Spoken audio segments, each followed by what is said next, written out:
Вы на канале Новости БП. Ситуация недопустимая уже в начале отопительного сезона, хотя объективных предпосылок для нехватки угля нет.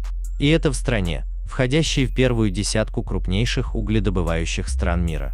В цепочке продажи угля населению около 10 звеньев, в числе которых угольный разрез, отгрузочные пункты по железной дороге, перевозка по железной дороге, приемные терминалы на железнодорожных тупиках, распределительные пункты, откуда уголь доставляют до потребителей.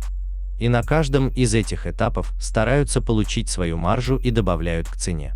Есть основания полагать, что действующие правила биржевой торговли позволяют предприятиям-посредникам скупать крупные объемы угля и тут же на самом разрезе продавать его по цене в 2 раза выше.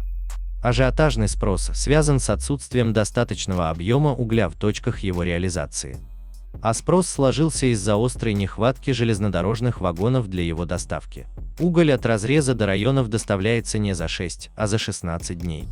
Сегодня уголь, который с разреза отпускается по цене около 7,8 тысячи тенге за тонну, в пунктах реализации в Алматинской, Акмолинской, Кызылординской, Костанайской, Восточно-Казахстанской, Северо-Казахстанской областях продается за 25-30 тысяч тенге за тонну.